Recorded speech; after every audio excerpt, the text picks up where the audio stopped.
Amém, irmãos? Jesus é o Senhor. Nós estamos alegres, felizes, porque o Senhor está conosco. Aí nós acabamos de orar pelo irmão Júlio e ele já está aqui. Então é isso que o nosso Deus faz, né, de Deus? Nosso Deus, Ele é um Deus do impossível. E que eu falei ontem para os irmãos, Ele traz as coisas que não existem à existência. Esse é o nosso Deus. É o Deus que apareceu para Abraão e fez para ele as promessas. É o Deus Todo-Poderoso. El Shaddai. Graças a Deus. Ontem eu comecei falando para os irmãos que nós, no viver da igreja, nós não vamos ter uma grande expressão de irmãos. Belo Horizonte está reunindo uns 500, 600 irmãos. Contagem reúne 300, 350. Parece que da região aqui, da região nossa aqui, que tem mais irmãos reunindo é a igreja em Itaúna, que tem em torno de 1.200 irmãos a 1.300 irmãos. Mas Itaúna sempre foi um grupo, o Júlio sabe disso. Itaúna é um galpão muito grande, uma localidade muito grande, sempre foi um grupo grande de irmãos. Mas com o passar dos anos, tem diminuído.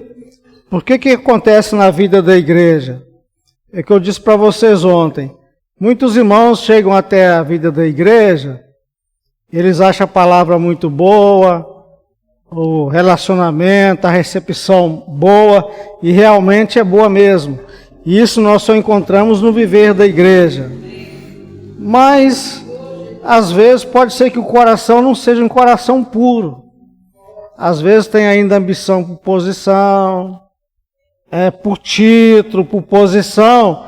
E quando chega aqui e vê que todos nós estamos nivelados, ninguém aqui é superior a ninguém, apesar que quem fala a palavra, ele tem que gastar mais tempo na palavra, tem que elaborar mais, ele tem que ler mais, ele tem que desfrutar mais, ele tem que pesquisar mais. Mas é um serviço, é um dom também, não é todos que falam. Mas esse serviço não é melhor do que o irmão que está lá na portaria. É a mesma coisa. Então, todos nós estamos nivelados. Ministrar a palavra exige ser uma questão de dom e uma questão de você se dar mais para o Senhor. É tipo assim, eu estou falando para vocês, eu não posso chegar aqui sem saber o que eu vou trazer para vocês. Eu tenho que ler em casa o que eu vou trazer. Eu sempre digo para vocês, antes de nós chegarmos à Bíblia, nós devemos observar contexto, texto, conjugação verbal. É importante, o que mais os cristãos falham na conjugação verbal. Conjugação verbal, cultura da época e outra coisa, ver para quem é direcionado a carta. Se é para os judeus ou se é para nós os gentios. João, Pedro, Tiago era escritor da circuncisão. Foi apóstolo da circuncisão, ou seja, apóstolo dos judeus. Muitas coisas que eles escreveram não foram para nós, foram para os judeus. Mas muitas coisas que eles escreveram também servem para nós. Então devemos fazer essa separação para que nós não venhamos a comer comida estragada. Outra coisa, pegar versículo isolado, fora do texto, é um problema muito sério. Porque eu posso pegar um versículo isolado e aplicar para vocês fora do texto. E isso aí é o que acontece muito. Eu sempre digo isso, esse livro aqui é o mais vendido pelas livrarias, né? Pela Sociedade Bíblica do Brasil. Sociedade Bíblica do Brasil está milionária, trilionária, vendendo esse livro, a Bíblia. Mas eu digo para vocês, é o livro mais vendido e o menos é entendido. O menos é entendido é para nós, os cristãos. Agora eu falo para nós, a igreja. Também muitas das vezes não é entendido no nosso meio. Muitas das vezes ele não é entendido também. Por quê? Não consultamos texto, não fazemos conjugação verbal. Está aí as jovens aí que está estudando, fez o ensino médio recente, né? Essa é mais nova, é a outra, aquela lá, Carol. Terminou o ensino médio recente, então está fresquinho na mente dela o que é fazer conjugação verbal. Observar a cultura da época, que esse livro não foi escrito agora. Velho Testamento foi escrito há 6.000 anos atrás. Novo Testamento, aproximadamente 2.000 anos atrás. Não é um livro que foi escrito ontem para nós, não é? Não é uma carta que chegou ontem para nós. Foi escrito lá no Novo Testamento, as cartas de Paulo, há 2.000 anos atrás. Então tudo isso tem que ser observado. Eu sempre digo para os irmãos, quem escreveu para nós foi o apóstolo Paulo. De Romanos a Hebreus, porque nós cremos que Hebreus também foi por Paulo. E são 14 epístolas. Romanos a Hebreus. Na verdade, segundo alguns historiadores, o Novo Testamento deveria começar em Romanos. Porque Mateus, Marcos, Lucas e João é a biografia do Senhor Jesus. Deveria estar no Velho Testamento. Mas na hora de ajeitar esse livro aqui, João Ferreira de Almeida e os seus auxiliares colocou os livros históricos, que é Mateus, Marcos, Lucas e João, incluiu no Novo Testamento. Mas isso não faz diferença para nós. O importante é que nós devemos valorizar toda a palavra, mas valorizar mais o conteúdo do apóstolo Paulo. Por quê? Apóstolo Paulo, além de escrever para nós os gentios, ele foi arrebatado até o terceiro céu e ele obteve as revelações diretamente de Deus. Os demais tiveram inspiração, foi por sopro de Deus. Não significa que não é verdade também. Mas o apóstolo Paulo, ele ficou de quem? Diante de Deus, para receber as revelações. É tão assim, é tão profundo as cartas de Paulo, são libertadoras as cartas de Paulo, que o sistema não gosta de usar as cartas de Paulo, porque liberta. Eu digo para vocês uma coisa, devemos aprofundar nas cartas de Paulo, mergulhar fundo nas cartas do apóstolo Paulo, porque ela vai libertar vocês, vai libertar todos nós do ranço da religião. Eu fiquei na religião 7, 8 anos de idade, foi um pregador lá pregar para meus pais, ali no Regina, o Júlio sabe onde é, perto da casa do Júlio, meu pai sempre morou ali, tá, Júlio? Aí, eu tinha uns 7, 8 anos, aquele pregador falou da palavra para meu pai, mas para minha mãe, e eu criei, com 7, 8 anos. Então eu fiquei no sistema muitos anos, tem 33 anos que eu estou reunido na vida da igreja, pela misericórdia de Deus estou aqui. Mas o ranço da religião nos acompanha. Esse ranço é difícil sair. Preste atenção, 33 anos reunindo debaixo do verdadeiro evangelho, que é o evangelho da graça. E às vezes eu pego ainda com o ranço da religião. Quem passou pelo sistema sabe disso. Quem não veio do sistema, igual o Grace não veio, está livre. Muitos irmãos não veio. Mas a maioria de nós que estamos aqui, viemos do sistema. Chegamos aqui e trazemos o ranço de lá para cá. E com o tempo, essa água da palavra vai nos lavando, vai nos tirando esse ranço. Ontem nós lemos o Salmo 139, 16, e eu falei para vocês, hoje tem mais irmãos aqui, tem irmãos que não estavam aqui ontem, hoje, mas nós vemos que Davi falou que antes dele ser formado no ventre materno, ele ainda informe, Deus já havia o quê? Visto ele, já conhecia ele. Os planos dele já estavam, a trajetória da vida de Davi já estava toda determinada por Deus. Tudo determinado, Deus. Assim é a nossa vida hoje. Nós tivemos o dia do nosso nascimento e vamos ter também o dia de partir dessa terra. Uns já vai mais novo, outros vai mais velho, mas o certo é, o dia que chegar o nosso dia, viu, de Deus, nós vamos partir dessa terra.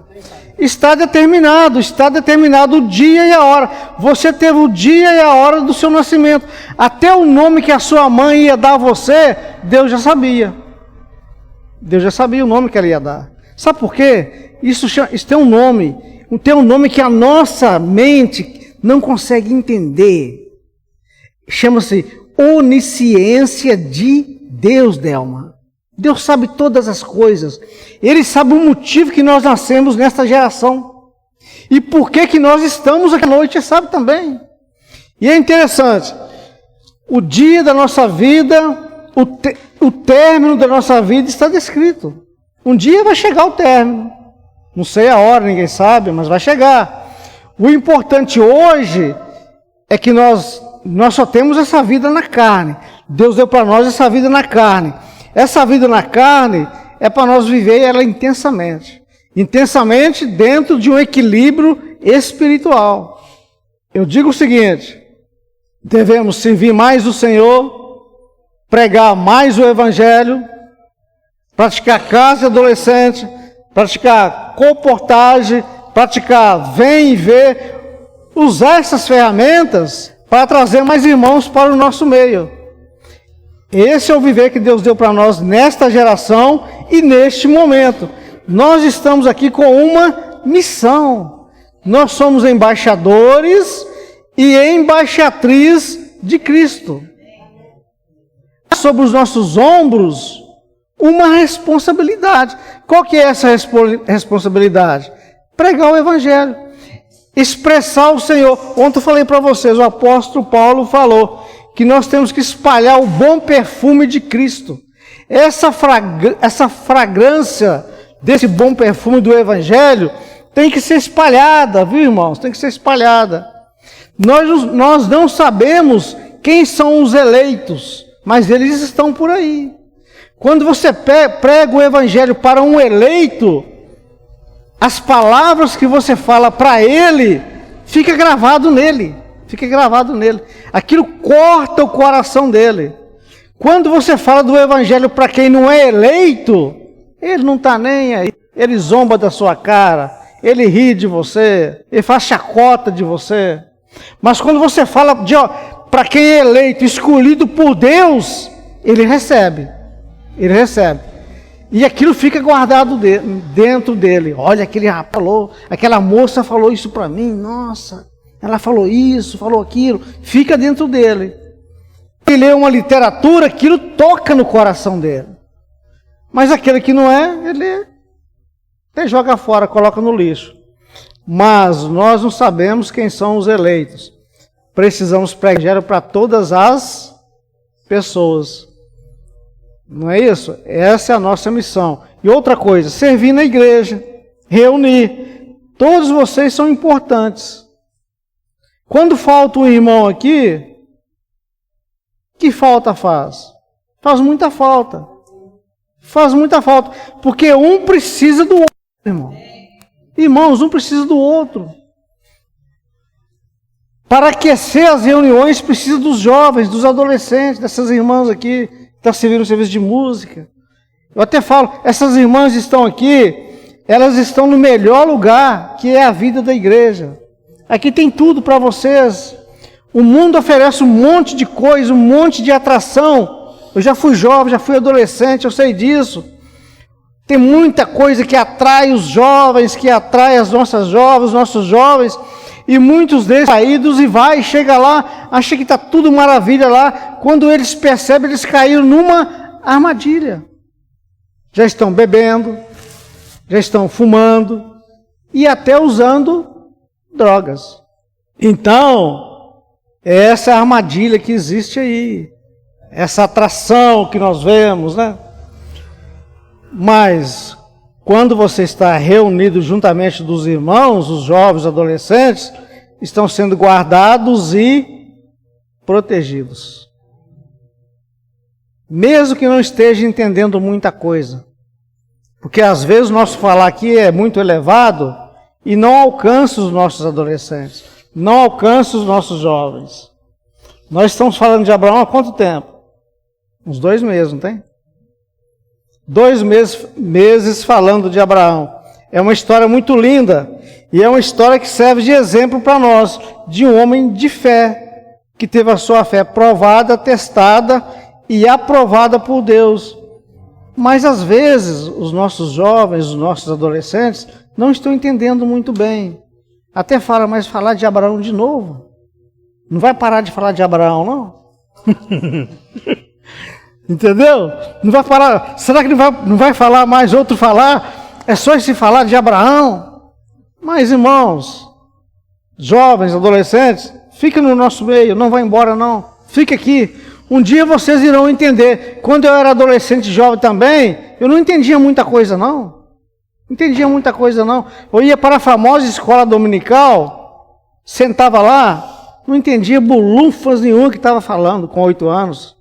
Não entendia nada, mas ficava lá. Adolescente, mesma coisa, muitas coisas eu não entendia, mas estava lá. Então o importante é estar juntos.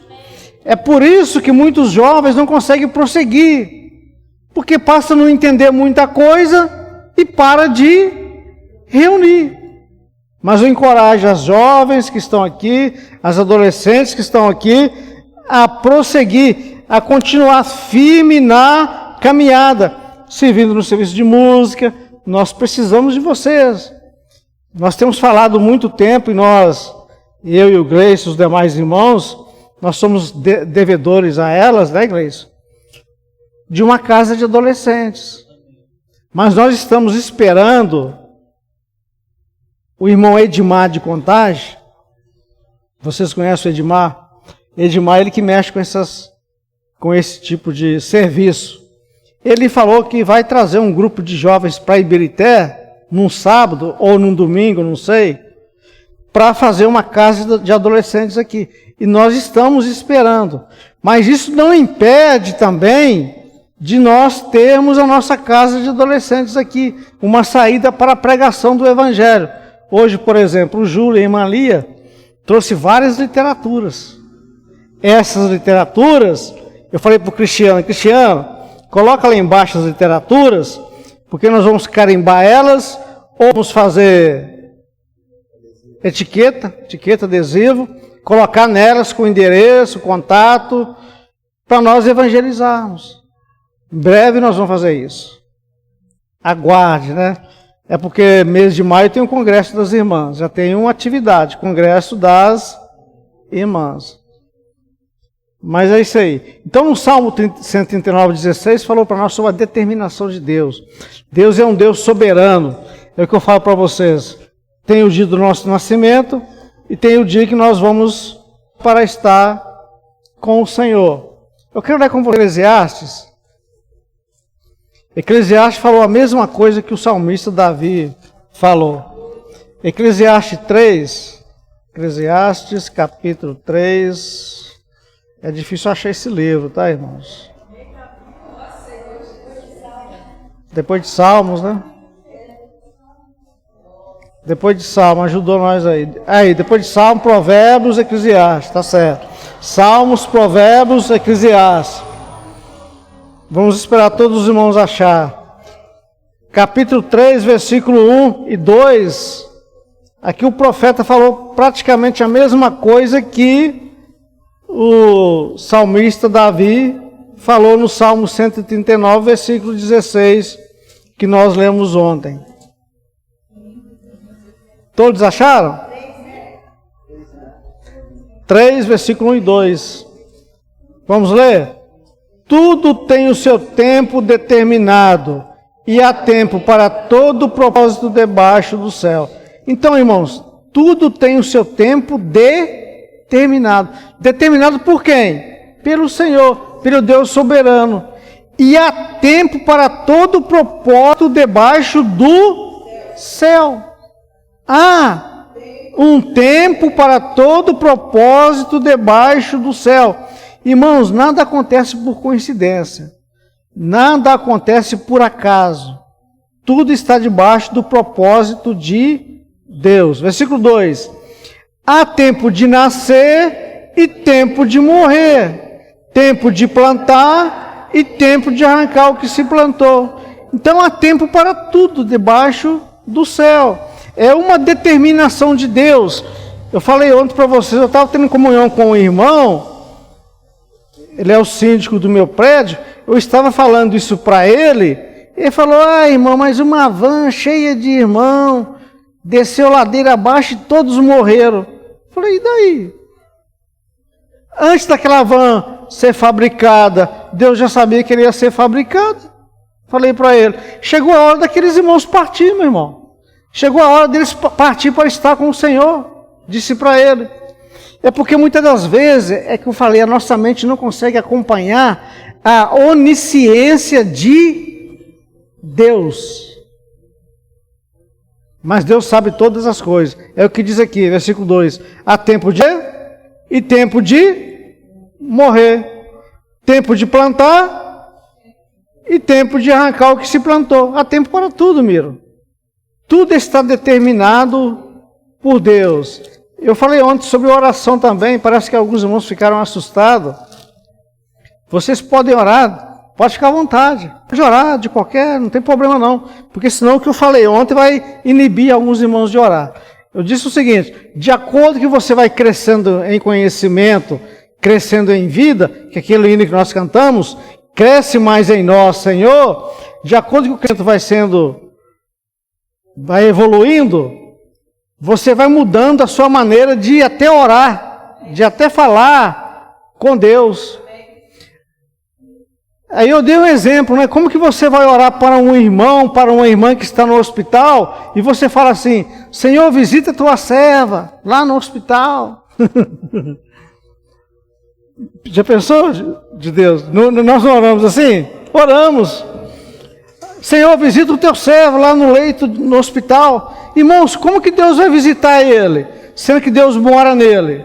Aí Deus pergunta, como? Deus vai dizer para nós assim, lá do trono, como que eu vou visitar ele, sendo que eu estou junto dele lá? Não tem como.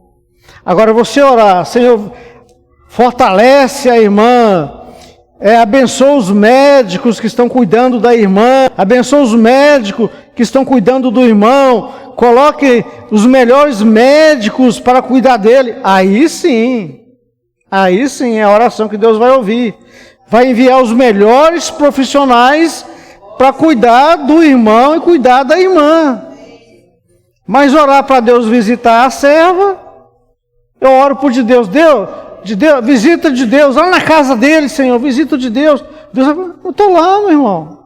Deus vai falar para mim, Neiva, eu estou lá com o de Deus, eu estou lá, eu estou junto dele. Como é que eu vou visitar ele? Eu estou junto dele. Eu tenho que orar. Tem que orar para Deus dar sabedoria para os médicos fazerem. Isso, é orar para Deus dar sabedoria para os médicos cuidar da saúde. Temos um irmão aqui que vai fazer uma cirurgia, todos nós sabemos quem é, não vou citar o nome. Ele está prestes a fazer uma cirurgia. Nós temos que orar para quê? Para que o Senhor coloque os melhores médicos para fazer essa cirurgia. Essa tem que ser a nossa oração. Senhor, envia os melhores profissionais para fazer essa cirurgia no irmão. É isso, tem que ser a nossa oração. Essa oração Deus vai ouvir. Tem muitas coisas, irmão Pedro, que nós pedimos a Deus, que ainda bem que Ele não ouve. A gente pede tanta coisa, como criança, né? Criança pede tanta coisa ao pai. Pensa um menino de 5 anos pedindo ao pai uma bicicleta. Você vai dar. Se você der, ele vai quebrar o braço, quebrar o pescoço. Ele vai cair. Eu acho que uma bicicleta, uma bike, apesar de ter umas bikes pequenininhas, Na minha época, dos meus filhos, tinha um Velotrol, né, Isabel? Tinha rodinha dos lados, né? Mas brinquedos que se você for dar para o seu filho de 5 anos, tem brinquedo que não é adequado pela idade. Ele vai quebrar a cara. Então, quando você é menino, criança, você pede tanta coisa para Deus que ele nem... Deus fala... Porque se ele for dar, irmão, ele vai até te matar. Então, nosso Deus é sábio. Eu já fiz cada tipo de oração que eu tenho vergonha hoje. Me envergonho. Eu falo, Senhor, graças a Deus que o Senhor não ouviu. Porque se eu tivesse ouvido, onde eu estaria hoje? Com aquele pedido que eu fiz para o Senhor. Porque era criança, era infantil na vida espiritual. Mas quando a vida vai crescendo, nós vamos mudando a nossa maneira de fazer as nossas orações. Não estou criticando, não estou falando mal. Você passa perto das denominações quando eles estão orando, você vê tanto choro, tanta pessoa chorando. Não tem lágrimas. Essa já percebeu, né? Irmãos, tanto choro que você vê. Gente, que tristeza aquelas orações, irmã auxiliadora. Gemido. Irmãos, aquele hino que eu falei para vocês um tempo atrás, que o cantor falou, quer vitória? Vem gemendo, geme e chora. Esse hino aí é uma farsa. Não, nós já somos vitoriosos. E nós somos filhos de Deus. Não precisa vir gemendo, chorando não, para ter vitória não. Nós já temos a vitória. O Senhor já é a nossa vitória. Tem um hino também que eu estava... Esse hino assim... Quando eu cheguei na igreja, o Senhor já estava. No meio da igreja ele passeava. Uma farsa. É uma heresia. Ele coloca a igreja com as 4 paredes. E quando ele chegou lá dentro de 4 paredes, o Senhor já estava lá. O Senhor não está lá, está aqui, dentro de nós.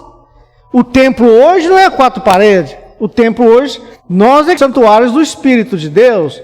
Esse salão aqui é um salão. Deus está aqui? Está, por causa de nós. Porque Deus está dentro de cada um de nós, no nosso espírito. Mas quando eu cheguei aqui, meu Senhor já estava. No meio da igreja ele passeava. Uai, se ele estava passeando, ele está exterior a mim? Então vai lá na igreja buscar Cristo. Então, irmãos, vocês veem certas coisas, porque é falta de crescimento na palavra. É que os Deus falou, outros vai buscar a bênção. A bênção já está nele, mas ele vai buscar a bênção lá. Já está nele, mas ele vai lá buscar Cristo. Muitos vão ao monte. Eu vou ao monte buscar Deus. Mas Deus não está no monte. Jesus falou para a mulher samaritana, não é nesse monte, não é nem nesse monte aqui, nem naquele. Mas os verdadeiros adoradores adorarão o Pai em espírito e em verdade. Então, para adorar a Deus, é só voltar para o nosso espírito. Eu falei para vocês ontem também, que nós só temos uma vida física para viver nessa terra. Tem pessoas que acham que quando o ente querido falece, quando ela for lá para o céu ou paraíso, ela vai encontrar aquele ente querido, ela vai ver aquele ente querido. Não vai ver. Lá não é esse corpo aqui não. Lá é um corpo glorificado. É um corpo igualzinho do Senhor que a Bíblia fala. Lá eu não vou reconhecer mais ninguém não. Os pensamentos são totalmente diferentes. Lá é espírito. Lá é espírito. Então, tem uma vizinha nossa onde nós morávamos no Espírito Santo. Quando nós mudamos para lá, ela ficava sempre de cabeça baixa. Aí a gente cumprimentava, ela dava bom dia, boa tarde, boa noite, e ela não falava nada. Aí continuava de cabeça baixa. Aí eu falei para Isabel, senhor Isabel, tô achando que tem uma vizinha aí que não gostou da nossa chegada para cá não. Porque a gente cumprimenta ela, ela não responde. Aí com o tempo a gente foi conhecer aquela pessoa. Aquela pessoa tinha perdido uma filha há um tempo atrás, num acidente automobilístico, um acidente de carro. E aquela mulher, ela ficou revoltada. O marido foi embora. Por quê? Ela entrou numa depressão tão profunda que nem banho ela tomava. Ela tomava banho de 3 em 3 dias, olha lá, Gleison. Ela ficava com a bermuda, com a camiseta, sentado no meio-fio na rua, cabeça baixa. Aí, nós começamos a conversar com ela, ter mais amizade com ela, falando do evangelho para ela. Ela falou, não, eu conheço o evangelho. Teve um pastor e ele me falou, aí ela contou a história que perdeu a filha dela. Aí ela falou assim, e desde que eu perdi minha filha, minha vida acabou. Aí ela falou assim, ela já estava com problema de depressão. Aí esse pastor que ela falou, esse cidadão que tem título, posição, profissão de pastor, falou para ela assim, não, quando a senhora morrer, a senhora vai ver a sua filha lá no céu. Para que esse homem foi falar isso, meus irmãos? Infantilidade da parte dele, ninguém vai ver ninguém no céu, não. Mas ele falou isso. Quando ele falou isso para aquela mulher, acabou mais a vida. Ele queria consolar ela. Ele queria consolar, mas acabou de afundar aquela mulher. Sabe por quê? Porque a partir daquele momento, ela desejava só a morte. Ela falou para nós assim, para mim não tem bom dia, para mim não tem boa tarde, para mim não tem nada de bom. Está tudo ruim. Eu quero morrer. Para me ver minha filha lá no céu. Então, irmãos, ame seus filhos hoje. Ame de verdade. Ame seus pais, se você tem seus pais, ame seus pais. Ame sua esposa, ame seu esposo. Ame os irmãos da igreja. Abrace. Ame os seus amigos. Porque você vai ver eles só nesse plano aqui. Só aqui.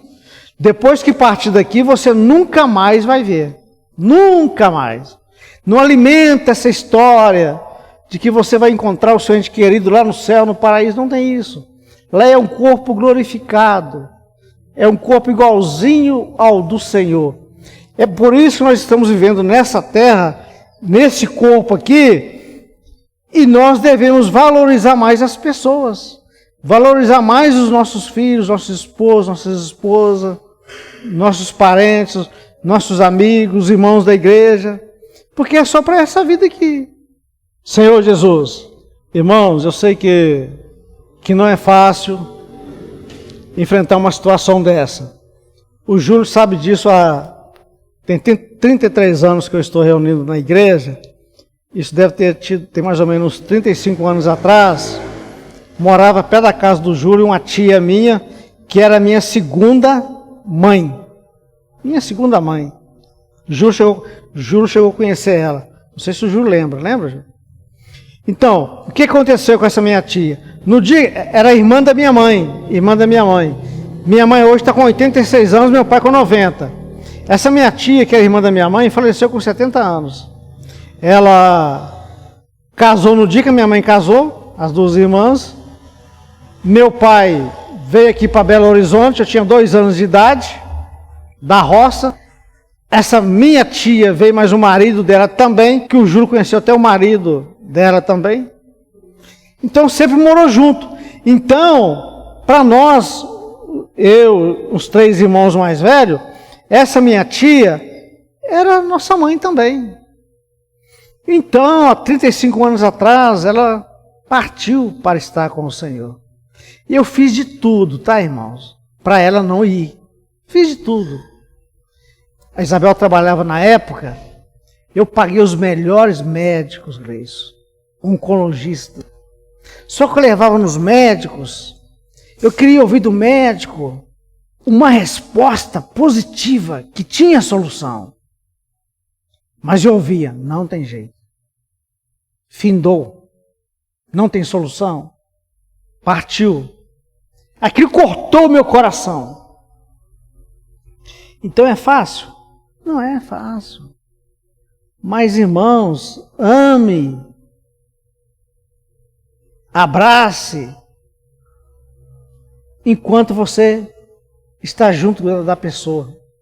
Entendeu, Cristiano? Entendeu, Miro?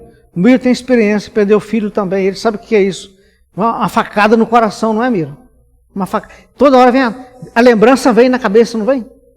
Até hoje, 35 anos, eu vejo a minha tia, essa minha tia, vem na minha cabeça. Irmãos, mas o que nós temos que fazer é amar mais, abraçar mais, valorizar mais. Você já viu aquelas pessoas que chegam no velório, que elas rasgam a cabeça, arrancam os cabelos, quer pular dentro da sepultura? Por que elas fazem aquilo? Porque quando estava em vida, maltratou, tratou mal. Aí quando a pessoa parte, a pessoa desespera. Então, enquanto você pode fazer alguma coisa por mim, faça enquanto eu estou vivo. Porque depois que o Senhor falar, José Neiva Ferreira, chegou a sua hora, acabou. Acabou. Se eu tenho que fazer alguma coisa pela irmã Ana, eu tenho que fazer hoje. Tem que fazer hoje. Porque depois que a irmã Ana partir, não adianta eu chorar mais. Já foi. Mas é isso aí. Agora, mudando de assunto, vamos para Mateus. Mateus capítulo 18. Nós estamos vendo que tudo está de acordo com a vontade de Deus. Nada foge do controle de Deus. E nós estamos debaixo desse governo, do governo de Deus. Essa cobertura de Deus, nós estamos debaixo dela. Esse governo aí. Hoje nós somos abençoados, prósperos, felizes. O Gleice deu os avisos ontem. Ele falou sobre ofertas, né? Nós compramos ventiladores, compramos mais coisas. Depois ele vai até falar. Nós, na vida da igreja, nós somos prósperos. Nós temos todas as bênçãos. Todas as riquezas estão aqui. Por quê? Nós estamos debaixo da bênção de Deus, né, Leco? Estamos debaixo da bênção de Deus. Mas se você sair fora dessa bênção, aí eu não sei. Mas enquanto você estiver debaixo dessa cobertura de Deus, você é abençoado e você é próspero. Nenhum de nós estamos aqui reunidos porque somos obrigados. Ninguém aqui está obrigado. Somos livres. Ninguém é obrigado, Rude, estar aqui. Ninguém é obrigado.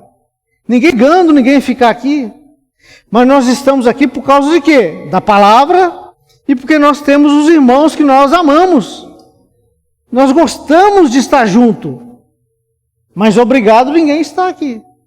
Mateus 18, versículo 18. Todos acharam? Em verdade vos digo que tudo que ligardes na terra terá sido ligado nos céus. E tudo que desligardes na terra terá sido desligado nos céus. Irmãos que têm vontade de mudar esse versículo. Tem irmãos que têm vontade de inverter, Diogo, esse versículo. Porque aqui está falando que o governo é do céu. É o céu que comanda a igreja. É o céu que comanda cada um de nós. Aí a jovem, a Carol, ela saiu do ensino médio, está sabendo direitinho. Em verdade vos digo que tudo que ligares na terra terá, Carol, terá. Já aconteceu. Já aconteceu aonde? No céu. Então tudo que a igreja faz aqui na terra é porque já aconteceu lá no céu. Entendeu, Cristiano? Não é a igreja que dá ordem para Deus. Não é a igreja que determina para Deus. Mas a coisa vem de Deus. É Deus que governa a igreja. O que é feito aqui na terra, porque ele já deu ordem lá no trono dele. Já foi feito lá. Mas tem muitos irmãos que têm vontade de inverter esse versículo. Inverter. Porque acha que Deus é o nosso empregado. Deus tem que me ouvir. Eu tenho que dar ordem para Deus, eu tenho que determinar. Ele tem que fazer a minha vontade. Não, irmão. Deus não vai fazer a sua vontade. Deus vai fazer se Ele quiser. Ele só faz se Ele quiser. Eu não aceito isso. Tá vendo Deus falando aí? Fala isso mesmo. Eu não aceito isso. Eu vou pôr prova a Deus, vou provar. Coloca Deus na parede. Irmão, Deus vai olhar para nós e falar assim: eu que te criei, meu filho, e você quer me colocar na parede? Você não aceita a minha vontade? Essa é a minha vontade para você. E você não quer aceitar, não? Então quebra a cara, tá? Quebra a cara. Por que quebra a cara? Porque não vai acontecer o que ele quer. Não vai acontecer. Só vai acontecer se Deus quiser. Se ele não quiser, não vai acontecer. Deus não é o nosso empregado. E Deus não deve favor nenhum de nós. Deus não deve favor a nós, não. Então o que está escrito aqui, versículo 18. Em verdade vos digo que tudo que ligardes na terra terá sido nos céus. E tudo que desligardes na terra terá sido desligado nos céus.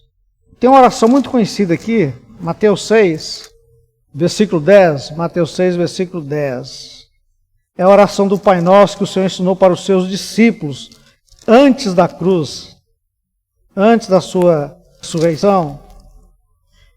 No versículo 10 fala assim: venha o teu reino, faça-se a tua vontade, assim na terra como no... A vontade de Deus é feita onde? No céu. Venha o teu reino, faça-se a tua vontade, assim na terra como no céu. No céu já foi feita a vontade de Deus. Agora a vontade de Deus precisa ser feita onde hoje? Cristo ensinou os seus discípulos isso aqui antes da cruz, antes da ressurreição dele. Venha o teu reino. O reino de Deus ainda não estava na terra. A vontade de Deus ainda não estava na terra. Mas quando Cristo foi para a cruz, morreu e ressuscitou, o reino dele veio para onde? Para a terra. Por que veio para a terra? Porque ele tornou o Espírito, ele entrou para dentro dos seus discípulos, e aonde os discípulos chegavam o quê? O reino de Deus. Onde você chega hoje, Cristiano? Miro, Greiso, Júlio, onde nós chegamos? Chega o reino de Deus. Amém. Então o reino de Deus já está nessa terra há mais ou menos, aproximadamente, são 20 séculos da história da igreja. O reino de Deus já está aqui há 20 séculos, em todas as eras. Porque Deus tornou o Espírito e veio morar dentro dos seus filhos. Onde eu chego o quê? O reino de Deus. Mas o que acontece muitas das vezes? Eu não tomo posse. Você chega perto de alguém que é cristão e pergunta para ele: ô irmão, ô irmã, salva em Cristo? Não, meu irmão, estou salvo ainda não. Estou lutando pela minha salvação. Pegando uma Bíblia gigante, aquele vestidão lá embaixo, um peso nas costas, andando até assim. Estou lutando pela minha salvação. Na igreja muda. Na igreja muitos irmãos falam assim: não, eu estou lutando pelo reino. Eu estou lutando pelo reino, irmão. Eu estou do ranger de dente. Pô, você não crê em Deus, não? Deus não é soberano? Deus não é o Todo-Poderoso? Ele não é o Shaddai, não é o Todo-Poderoso? O reino já é nosso, meus irmãos.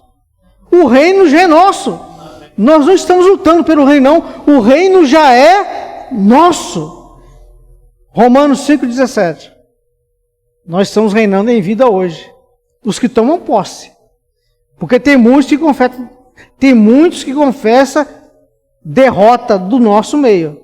Ah não, hoje meu dia mal, hoje eu estou enfrentando um problema. Só derrota.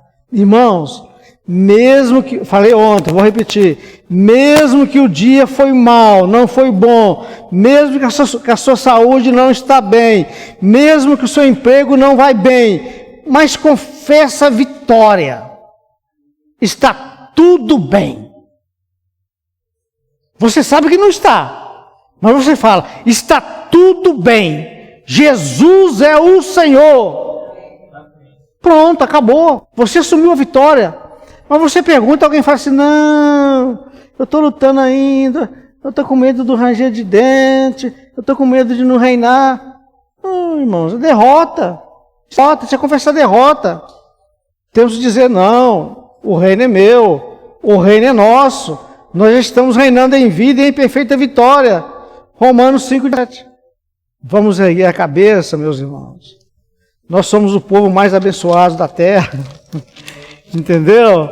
Irmãos, nós somos o povo mais abençoado da terra. Amém. Nós somos o povo mais feliz da terra. Amém. Irmãos, somos nós. Quer saber de um povo mais feliz? Está aqui, ó. Quer ver um povo mais abençoado? Está aqui diante dos meus olhos. Amém. Por quê? A vitória é nossa. Amém. O Senhor já garantiu a vitória para nós. O reino é nosso. Não precisa confessar derrota. Chega de confessar derrota. Confessa a vitória. Senhor Jesus. Graças a Deus. Irmãos, eu ia entrar em Gênesis capítulo 22, mas não vai dar tempo, né? Eu ia falar sobre o sacrifício, né? Deus pediu Isaac a Abraão em sacrifício. Mas nós conhecemos a história. Abraão pegou o jumento, pegou 2 servos dele. O Senhor falou, leva lá para a terra e oferece o teu filho, o teu único filho que eu amo, em holocausto, que era Isaac, o filho da promessa. O Senhor fez questão de falar, o teu único filho, a quem tu amas, vai lá e oferece ele em holocausto. Abraão pegou a lenha, pegou o animal, o jumento, né? Naquela época era um animal de carga, colocou a lenha sobre esse animal, 2 servos dele, caminhou 3 dias com Isaac, para oferecer Isaac em holocausto. E Abraão estava disposto a matar mesmo. Porque em Gênesis 22, fala que Abraão pegou o menino, mas ele falou assim com os servos dele, fica aqui, vocês vão ficar aqui. Falou com os 2 servos, fica aqui, vocês, o jumento. Pegou a lenha, passou para Isaac. Abraão pegou o cutelo e o fogo e foi para o Monte Moriá. Chegou lá, ele colocou a lenha. Isaac perguntou, meu pai, tem a lenha, tem o fogo, tem o cutelo, cadê o cordeiro? Abraão falou, meu filho, Deus proverá para si o cordeiro. Abraão cria que Deus era poderoso para ressuscitar Isaac. Até porque Isaac era filho da promessa, não poderia morrer. Mas Abraão chegou lá, colocou a lenha em cima do altar, pegou Isaac, colocou em cima da lenha e amarrou Isaac. Estava disposto ao quê? A matar mesmo, a sacrificar. Pegou o cutelo, aí o anjo brandou. Abraão, Abraão, não faças isso. Ele olhou para o lado e viu um carneiro amarrado no arbusto. Nós sabemos que Isaac tipifica Cristo. Cristo foi o nosso substituto na cruz. Cristo na cruz, ele rasgou o escrito de dívida que constava sobre nós. Vou pegar como exemplo. O Júlio, eu peguei um dinheiro com o Júlio. Júlio me emprestou 20 mil reais. Eu estou devendo o Júlio 20 mil reais. Aí, certo dia, o Júlio me chama, fala assim, Neiva, a partir de hoje você não me deve mais não. Ah, graças a Deus. Eu não devo mais nada ao Júlio. Devo? Não devo. Não devo mais nada. Ele perdoou a minha dívida. Assim aconteceu comigo e com vocês. Cristo rasgou o escrito de dívida que constava contra nós. Na cruz. Foi o nosso substituto. Lei de ordenanças, regras, RIs.